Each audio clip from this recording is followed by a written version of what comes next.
नमस्कार विद्यार्थी मित्रांनो, स्वागत आहे तुमचं चालू घडामोडीवाला या युट्यूब चॅनलवर. मित्रांनो, पोलीस भरती, सरळ सेवा, एमपीएससी तसेच इतर सर्व स्पर्धा परीक्षांसाठी उपयुक्त असणाऱ्या चालू घडामोडी तुम्हाला मिळणार आहे पीडीएफ स्वरूपात अगदी मोफत आणि क्विज स्वरूपात सुद्धा आपल्या टेलिग्राम चॅनलवर आणि सोबतच रीलच्या स्वरूपात आपल्या इंस्टाग्राम चॅनलवर. टेलिग्राम चॅनल आणि इंस्टाग्राम चॅनलचे लिंक डिस्क्रिप्शन मध्ये दिलेले आहे. आपण दररोज सकाळी 6 वाजता चालू घडामोडीचे व्हिडिओ घेऊन येत असतो, तर सबस्क्राईब करा आपल्या चालू घडामोडीवाला युट्यूब चॅनलला आणि जास्तीत जास्त व्हिडिओला शेअर करा, सबस्क्राईब करायला सांगा, व्हिडिओला लाईक करा, कमेंट करा. सुरुवात करू आजच्या व्हिडिओला. आज दिनांक 28 मार्च 2026. आजचा आपला पहिला प्रश्न आहे, अलीकडे कोणत्या राज्य सरकारने समान नागरी संहिता म्हणजेच युनिफॉर्म सिव्हिल कोड UCC विधेयक मंजूर करून देशभरात चर्चेला तोंड फोडले आहे? आणि या प्रश्नाचं उत्तर आहे ऑप्शन बी, गुजरात. प्रश्न क्रमांक 2 बघा, भारतातील कोणते राज्य 1867 पासूनच समान नागरी संहिता म्हणजेच युनिफॉर्म सिव्हिल कोड UCC लागू असलेले एकमेव राज्य म्हणून ओळखले जाते? ठीक आहे, तर हे आहे ऑप्शन बी, गोवा. आता याच्याबद्दलची माहिती बघूया. पहिल्यांदा बघा, समान नागरिक संहिता गुजरातमध्ये लागू झालेली आहे, ज्याला युनिफॉर्म सिव्हिल कोड असं म्हणतात, UCC. स्वातंत्र्यानंतर UCC लागू करणारे भारताचे दुसरे राज्य ठरलेले आहे गुजरात. तर पहिले राज्य कोणते आहे? उत्तराखंड. हे 2025 मध्ये यांनी लागू केलं होतं. तर दुसरे राज्य गुजरात मार्च 2026 ला यांनी लागू केलं. गुजरातचे मुख्यमंत्री आहेत भूपेंद्र पटेल. यांनी विधानसभेत हे विधेयक मांडलेलं होतं. UCC कलम 44 मध्ये याचा उल्लेख आहे भारतीय राज्यघटनेचा. तर हे DPSC राज्य धोरणाची मार्गदर्शक तत्वे मध्ये समाविष्ट आहे.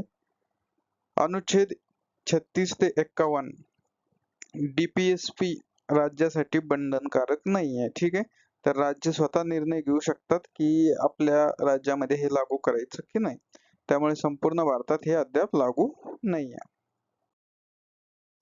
आता गोवा राज्याबद्दल माहिती बघा. गोवा हे स्वातंत्र्यापूर्वीपासूनच UCC म्हणजेच युनिफॉर्म सिव्हिल कोड लागू असलेलं राज्य आहे. कारण गोवा होतं पोर्तुगीजांच्या ताब्यामध्ये. 1867 ला पोर्तुगीज राजवटीत हा कायदा लागू झाला आणि पोर्तुगीज सिव्हिल कोड म्हणजेच PCC म्हणून हे सुरू झालं. आता गोवा सिव्हिल कोड म्हणून ओळखलं जातं. ठीक आहे, तर हे लक्षात घ्या. भारत स्वतंत्र झाला तेव्हा गोवा स्वतंत्र झालेला नव्हता. ठीक आहे, गोवा पोर्तुगीजाकडून आपल्याला नंतर त्याचं स्वातंत्र्य मिळालं. समान नागरी कायदा हे लक्षात घ्या, पूर्वीपासून लागू आहे गोव्यात 1867 पासून. पहिले राज्य आहे म्हणजे स्वातंत्र्यानंतरचे उत्तराखंड 2024. तर दुसरे राज्य आहे गुजरात मार्च 2026. ठीक आहे, चला पुढचा प्रश्न बघा. प्रश्न क्रमांक 3, सध्या चर्चेत असलेल्या PNG गॅस संदर्भात PNG या संक्षेपाचा पूर्ण अर्थ काय आहे? तर या संक्षेपाचा पूर्ण अर्थ आहे piped natural gas, option C. ठीक आहे, बघा PNG गॅस चर्चेतला मुद्दा आहे. चर्चेतल्या मुद्द्यावर प्रश्न येत असतात. तर PNG म्हणजे पाइप्ड नॅचरल गॅस, प्रामुख्याने मिथेन म्हणजे CH4 आणि अल्प प्रमाणात इतर हायड्रोकार्बन्सने बनलेला आहे. तर PNG हा नॅचरल गॅस आहे, प्राकृतिक गॅस आहे. याने कार्बन उत्सर्जन कमी होतं. हा पाईपलाईन द्वारे घरापर्यंत किंवा फॅक्टरी पर्यंत पोहोचवला जातो. आणि सामान्य सिलेंडर गॅस म्हणजेच लिक्विड पेट्रोलियम गॅस LPG सारखे बॉटल किंवा सिलेंडर नसते, त्याऐवजी भूमिगत पाईपलाईन द्वारे सतत गॅस येतो. ठीक आहे, तर ही गोष्ट महत्वाची लक्षात ठेवा. प्रश्न क्रमांक 4 बघा, देशातील प्रादेशिक हवाई संपर्क सुधारण्यासाठी राबविण्यात येणाऱ्या उडान योजनेअंतर्गत 100 नवीन विमानतळ विकसित करण्यासाठी किती कोटी रुपयाची तरतूद करण्यात आली आहे? तर याचं उत्तर आहे ऑप्शन बी, 28,840 कोटी.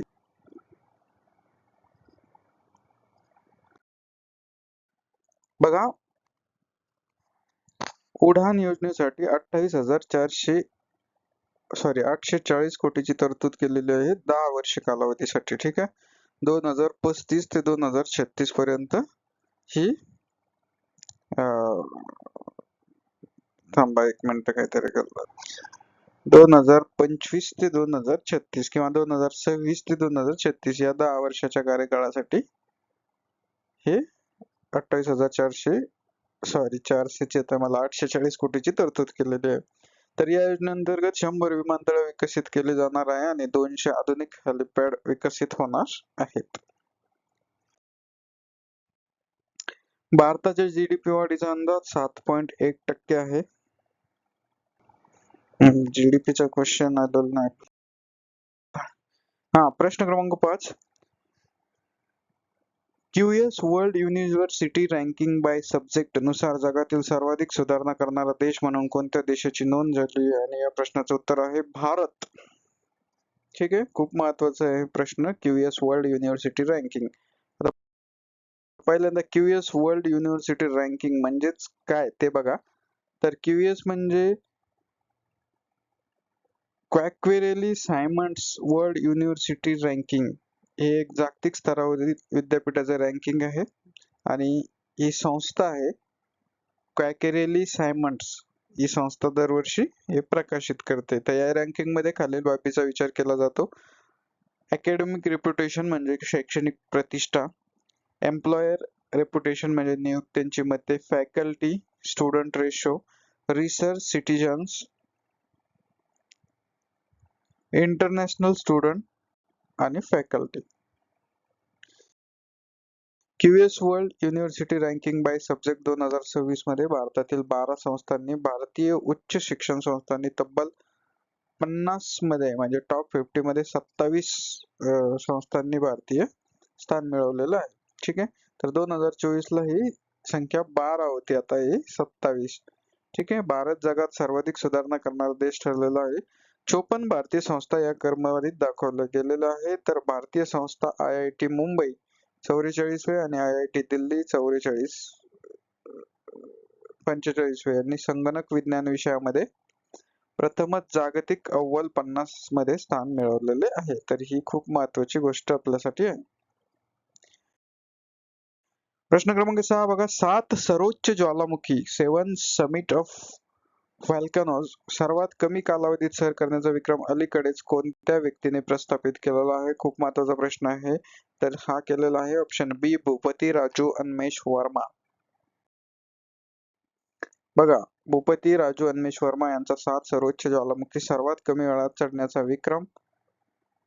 यांचं गाव आहे विशाखापट्टणम, आंध्र प्रदेश मधील. जगातील 7 खंडावरील 7 सर्वोच्च ज्वालामुखी सर्वात कमी वेळात चढण्याचा गिनीज वर्ल्ड रेकॉर्ड यांनी केलेला आहे. एकूण वेळ 92 दिवस 4 तास 45 मिनिटे. सुरुवात यांनी केली होती 23 ऑक्टोबर 2024 ला माउंट एल्ब्रस, रशिया, युरोप खंडातल्या या देशामधून. ठीक आहे, तर शेवट 23 जानेवारी 2025 ला माउंट शिल्डी, अंटार्क्टिका या खंडात झालेला आहे.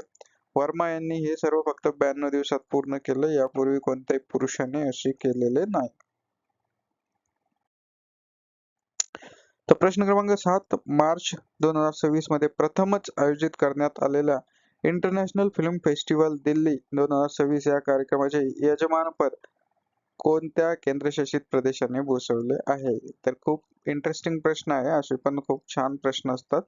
तर याचं उत्तर आहे ऑप्शन सी, दिल्ली. त्या प्रश्नातच याचं उत्तर आहे. बघा, केंद्रशासित प्रदेश दिल्ली. कोणता कार्यक्रम आहे? International film festival Delhi 2026. विशेष गोष्ट काय आहे?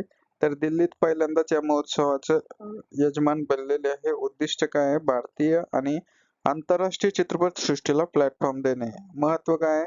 चित्रपट निर्मात्यांना, कलाकारांना आणि प्रेक्षकांना थेट संवाद साधण्याची संधी. स्थानिक फायदे आहे दिल्लीतील कला, संस्कृती आणि पर्यटन क्षेत्राला चालना. प्रश्न क्रमांक 8 बघा. दिल्ली उत्तर प्रदेशचे मुख्यमंत्री योगी आदित्यनाथ यांनी लखनौ येथे उद्योग गुंतवणूक सुलभ करण्यासाठी कोणत्या पोर्टलचे उद्घाटन केले आहे? ऑप्शन बी, निवेश मित्र 2.0, 3.0. मी पुन्हा एकदा कन्फ्युज झालो.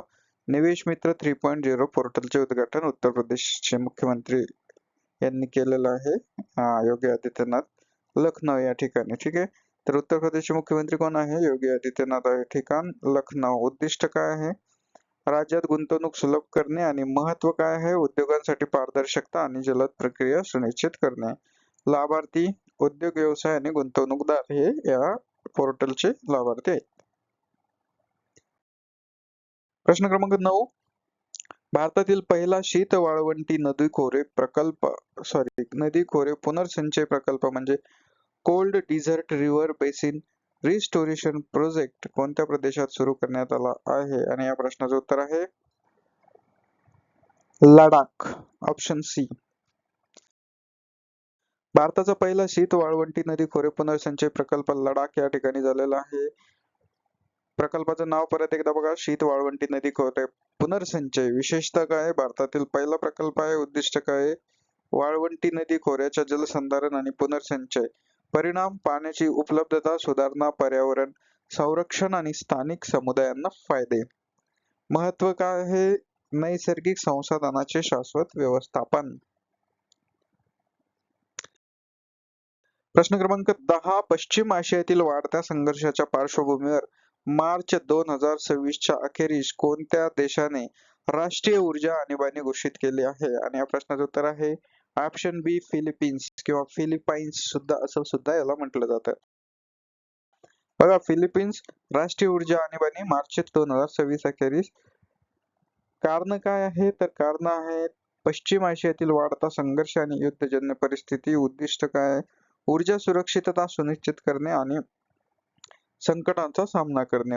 परिणाम, ऊर्जा पुरवठ्यात नियंत्रण, संसाधनांचे संरक्षण आणि आपत्कालीन उपाययोजना. महत्व, देशातील उद्योग, नागरिक आणि प्रशासनासाठी तातडीचे उपाय. प्रश्न क्रमांक 11 बघा, केंद्रीय ग्रामीण विकास मंत्रालयाकडून SHG बँक लिंकेज 2024-25 मधील उत्कृष्ट कामगिरीसाठी राष्ट्रीय पुरस्कार कोणत्या बँकेला प्रदान करण्यात आला आहे? ठीक आहे. सेल्फ हेल्प ग्रुप म्हणजे स्वयंसहायता गट किंवा बचत गट असं याला म्हणतात.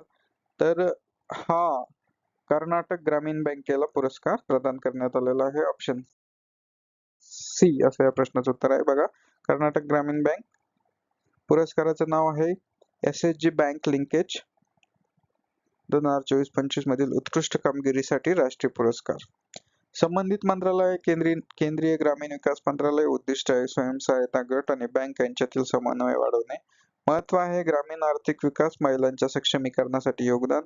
तर परिणाम आहे ग्रामीण भागातील आर्थिक समावेशन सुधारणा आणि SHG म्हणजे सेल्फ हेल्प ग्रुप संस्थांच्या कार्यक्षमतेत वाढ करणे. प्रश्न क्रमांक 12 बघा, अलीकडे निधन झालेले लिओनेल जोस्पिन हे कोणत्या देशाचे माजी पंतप्रधान होते? तर हे होते फ्रान्सचे माजी पंतप्रधान. ऑप्शन पी असं या प्रश्नाचं उत्तर आहे, लिओनेल जोस्पिन. ठीक आहे. यांचं वय होतं 88 वर्ष.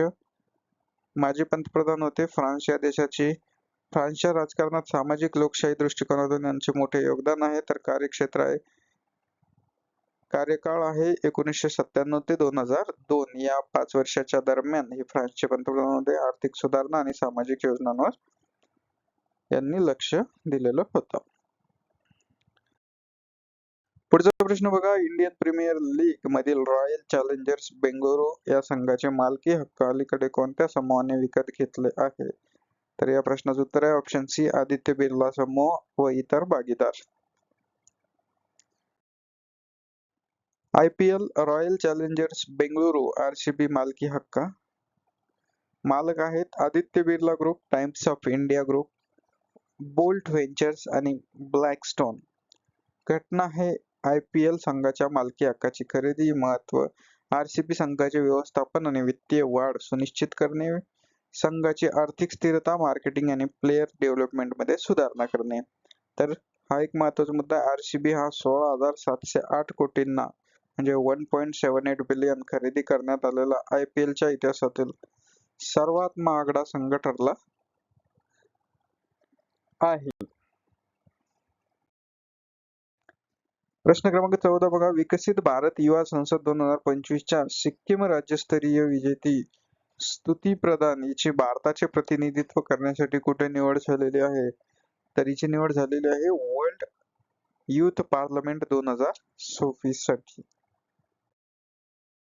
बघा, स्तुती प्रधान जे की विकसित भारत युवा संसद 2025 सिक्कीम राज्याची विजेती आहे, यांची निवड जागतिक पातळीवर भारताचे प्रतिनिधित्व करण्यासाठी वर्ल्ड युथ पार्लमेंट 2026 मध्ये झालेली आहे, जी एक आंतरराष्ट्रीय युवा संघ संसद म्हणजेच वर्ल्ड युथ पार्लमेंट आहे आणि विविध देशांच्या युवा प्रतिनिधींना एकत्र आणणारा मंच आहे. ठीक आहे. तर काय आहे त्या आंतरराष्ट्रीय मंचाचे नाव? World youth parliament 2026.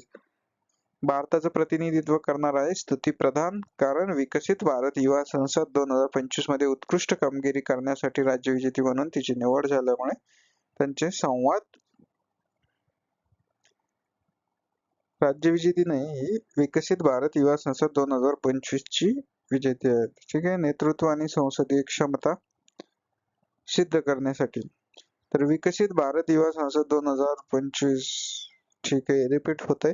यामध्ये सहभागी देश आहे दक्षिण Korea, United Arab Emirates, Kuwait, Chad, Thailand, Yemen आणि इतर देशांचे युवा प्रतिनिधी सहभागी होणार आहेत.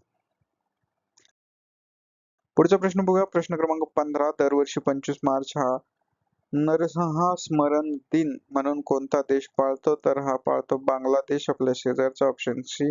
का पाळतो बघा, तर उद्दिष्ट काय आहे याचे? 1971 मध्ये पाकिस्तानी सैन्य दलांनी केलेल्या नरसंहाराच्या स्मरणार्थ.